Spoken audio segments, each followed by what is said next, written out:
আসসালামু আলাইকুম। স্বাগতম জানাচ্ছি বিবিসি নিউজ আন্তর্জাতিক সংবাদে। আপনি যদি ইসরায়েলের ধ্বংস চান এবং মুসলিমদের পাশে থাকেন তাহলে ভিডিওতে লাইক করে চ্যানেলটি অবশ্যই সাবস্ক্রাইব করে দিবেন এবং আপনার মূল্যবান মতামত অবশ্যই কমেন্টে লিখে জানিয়ে দিবেন। ইরানে হামলার পর ফের উত্তেজনা হ্রাসের চেষ্টা ট্রাম্পের।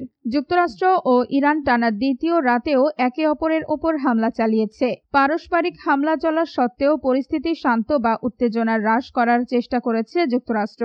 মার্কিন কর্মকর্তারা দেশটির সংবাদ মাধ্যম এক্সিওসকে এই তথ্য জানিয়েছেন।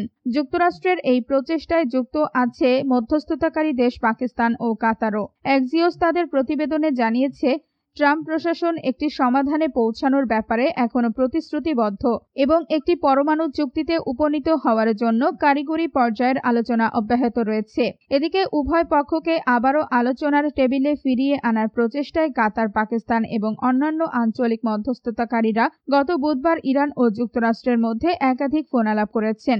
মধ্যস্থতায় জড়িত আঞ্চলিক একটি সূত্র এক্সিওসকে জানিয়েছে, উত্তেজনা হ্রাসের বিষয়ে প্রথমে উভয় পক্ষের সাথে একমত হওয়া এবং তারপর কারিগরি দলগুলোর মধ্যে আলোচনার পরবর্তী ধাপের জন্য একটি তারিখ নির্ধারণ করতে ব্যাপক কূটনৈতিক প্রচেষ্টা চলছে। বৃহস্পতিবার হোয়াইট হাউস থেকে সরাসরি কথা বলার সময় আল জাজিরার কিম্বারলি হ্যালকেট জানিয়েছেন, দুই দেশের মধ্যকার টেকনিক্যাল বা কারিগরি আলোচনার বিষয়ে মার্কিন কর্মকর্তাদের প্রতিশ্রুতি এখনো বজায় রয়েছে। মধ্যস্থতাকারী দেশগুলোর দুটি সূত্র এবং মার্কিন যুক্তরাষ্ট্রের এক কর্মকর্তার দেওয়া তথ্য অনুযায়ী যুক্তরাষ্ট্র ও ইরানের মধ্যকার উত্তেজনা হ্রাস করতে এবং পরমাণু চুক্তি সংক্রান্ত আলোচনা পুনরায় শুরু করতে কাতার, পাকিস্তান ও অন্যান্য আঞ্চলিক মধ্যস্থতাকারীরা চেষ্টা চালিয়ে যাচ্ছে। প্রেসিডেন্ট ট্রাম্প গত বুধবার যখন ঘোষণা করেন যুক্তরাষ্ট্র ইরান সমঝোতা স্মারক এবং যুদ্ধবিরতির মেয়াদ শেষ, এরপর তিনি দুই ধাপে ইরানে বিমান হামলার নির্দেশ দেন। তখনও তার মূল মনোযোগ ছিল হরমুজ প্রণালী পুনরায় খুলে দেওয়ার দিকে এবং তিনি এখনও ইরানের সঙ্গে একটি পূর্ণাঙ্গ যুদ্ধে জড়িয়ে পড়া এড়াতে চান। মধ্যস্থতাকারীরা মনে করছেন, সাম্প্রতিক উত্তেজনা বৃদ্ধি পাওয়া সত্ত্বেও পূর্ববর্তী আলোচনার ধাপগুলোতে পক্ষগুলো একটি পরমাণু চুক্তির দিকে অগ্রসর হয়েছিল এবং তারা এই সমঝোতা স্মারকটিকে পুরোপুরি ভেঙে পড়ার হাত থেকে রক্ষা করতে চান। আপনি যদি ইসরায়েলের ধ্বংস চান এবং মুসলিমদের পাশে থাকেন তাহলে ভিডিওতে লাইক করে চ্যানেলটি অবশ্যই সাবস্ক্রাইব করে দিবেন এবং আপনার মূল্যবান মতামত অবশ্যই কমেন্টে লিখে জানিয়ে দিবেন। খামেনির জানাজা পড়ালেন 101 বছর বয়সী ইমাম। ইরানের সাবেক সর্বোচ্চ ধর্মীয় নেতা আয়াতুল্লাহ আলী খামেনির শেষ জানাজা পড়িয়েছেন শিয়া বিশ্বের অন্যতম প্রভাবশালী ও প্রবীণ ধর্মীয় পণ্ডিত 101 বছর বয়সী গ্রান্ড আয়াতুল্লাহ হোসেইন নুরি হামেদানি। বৃহস্পতিবার ইরানের পবিত্র নগরী মাশহাদের ইমাম রেজা মাজারে খামেনির দাফন সম্পন্ন করার আগে এই জানাজা অনুষ্ঠিত হয়। শতায়ু পেরোনো এই বর্ষিয়ান শিয়া আলেম ও ইসলামী গবেষক মুসলিম বিশ্বে অত্যন্ত প্রভাবশালী এবং শ্রদ্ধেয় এক ব্যক্তিত্ব হিসেবে সুপরিচিত। গ্রান্ড আয়াতুল্লাহ হোসেইন নুরি হামেদানি 1925 সালের মার্চ মাসে ইরানের হামাদান প্রদেশে জন্মগ্রহণ করেন। দীর্ঘ এক শতাব্দীর বেশি সময় ধরে বেঁচে থাকা এই প্রবীণ আলেম ইরানের প্রধান ধর্মীয় কেন্দ্র কোম নগরীতে দীর্ঘদিন শিয়া সম্প্রদায়ের অন্যতম নীতি নির্ধারক ও ধর্মীয় অভিভাবক হিসেবে কাজ করছেন। ছাত্রজীবনে তিনি আল্লামা তাবাতাবাই এবং গ্রান্ড আয়াতুল্লাহ বরুজেরদির মতো ইসলামী ইতিহাসের বিখ্যাত ও কালজয়ী তাত্ত্বিক পণ্ডিতদের অধীনে সরাসরি শিক্ষা লাভ করেন। তার এই সুদীর্ঘ কর্মজীবনে তিনি সবসময় ইরানের ইসলামী প্রজাতন্ত্র ও খামেনি সরকারের অন্যতম প্রধান এবং কট্টর সমর্থক হিসেবে পরিচিত ছিলেন। বিশেষ করে 1979 সালের ঐতিহাসিক ইরানে ইসলামী বিপ্লবের পর তিনি বিশ্বজুড়ে ছড়িয়ে থাকা ইরানি সম্প্রদায়ের অবস্থা ও ধর্মীয় বিষয়বলী পর্যালোচনার জন্য সরকারের বিশেষ দূত হিসেবে গুরুত্বপূর্ণ দায়িত্ব পালন করেছিলেন। দেশের ধর্মীয় ও রাজনৈতিক কাঠামোয় কট্টরপন্থী এবং ঐতিহ্যবাহী শিয়া মূল্যবোধকে রক্ষা করার পেছনেও তার অবস্থান ছিল আপোষহীন। শিয়া অনুসারীদের কাছে একজন মার্জা বা অনুকরণীয় পথ প্রদর্শক হিসেবে খামেনির মৃত্যুর পর বর্তমান ক্রান্তিলগ্নে ইরানের রাষ্ট্রীয় সংহতি প্রকাশে তিনি অনন্য ভূমিকা পালন করেন। আর এ কারণেই খামেনির শেষ ইচ্ছা ও রাষ্ট্রীয় সিদ্ধান্তের প্রতি সম্মান জানিয়ে এই প্রভাবশালী ও প্রবীণ নেতাকে মাশহাদের ঐতিহাসিক জানাজা পরিচালনার জন্য বেছে নেওয়া হয়েছিল। আপনি যদি ইসরায়েলের ধ্বংস চান এবং মুসলিমদের পাশে থাকেন তাহলে ভিডিওতে লাইক করে চ্যানেলটি অবশ্যই সাবস্ক্রাইব করে দিবেন এবং আপনার মূল্যবান মতামত অবশ্যই কমেন্টে লিখে জানিয়ে দিবেন।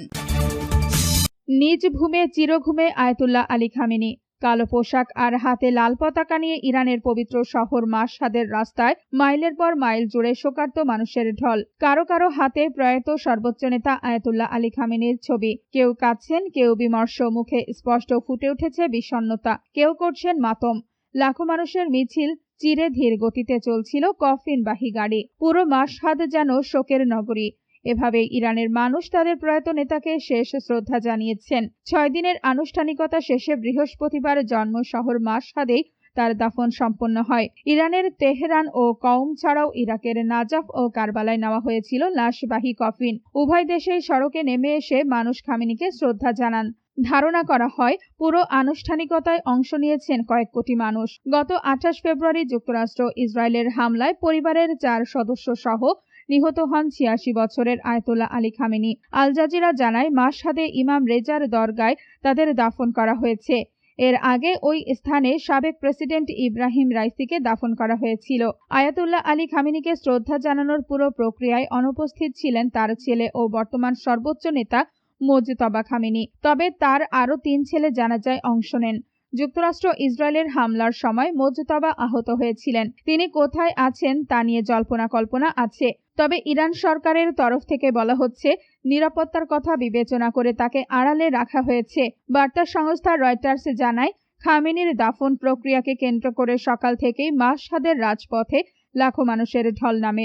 লাশবাহী কফিন আসার অপেক্ষায় থাকা ক্ষুব্ধ জনতা মার্কিন প্রেসিডেন্ট ডোনাল্ড ট্রাম্পের ওপর চরম প্রতিশোধ নেওয়ার দাবিতে বিক্ষোভ করেন। মিছিলে অংশ নেওয়া নারীদের হাতে যুক্তরাষ্ট্র বিরোধী নানা প্লাকার্ড দেখা গেছে।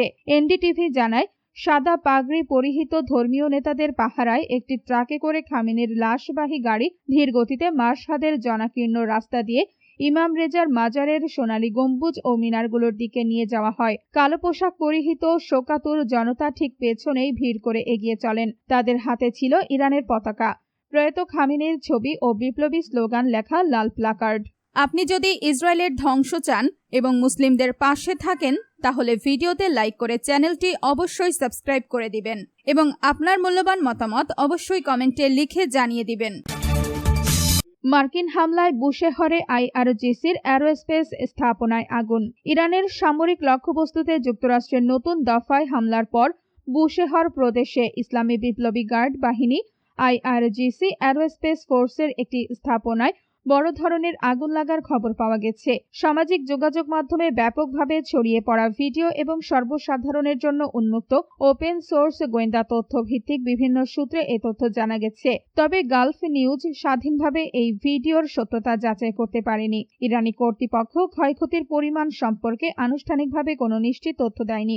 ইরানের রাষ্ট্রায়ত্ত গণমাধ্যমগুলো বুশেহর ও এর আশপাশে বিস্ফোরণের খবর নিশ্চিত করেছে। তবে কোন কোন স্থাপনায় হামলা হয়েছে বা এতে কতজন হতাহত হয়েছেন সে বিষয়ে তাৎক্ষণিকভাবে কোনো তথ্য দেয়নি। স্থানীয় বাসিন্দারা প্রদেশ জুড়ে একাধিক বিস্ফোরণের শব্দ শোনার কথা বলেছেন। আইআরজিসির অ্যারোস্পেস ফোর্সের স্থাপনায় আগুন লাগার খবরে ধারণা করা হচ্ছে ইরানের ক্ষেপণাস্ত্রের মজুদাগার, ড্রোন অবকাঠামো বা কমান্ড স্থাপনা লক্ষ্য করে হামলা চালানো হয়ে থাকতে পারে। তবে ওয়াশিংটন বা তেহরান কোনো পক্ষই এখনো ক্ষয়ক্ষতির বিস্তারিত মূল্যায়ন প্রকাশ করেনি। আপনি যদি ইসরায়েলের ধ্বংস চান এবং মুসলিমদের পাশে থাকেন, তাহলে ভিডিওতে লাইক করে চ্যানেলটি অবশ্যই সাবস্ক্রাইব করে দিবেন এবং আপনার মূল্যবান মতামত অবশ্যই কমেন্টে লিখে জানিয়ে দিবেন।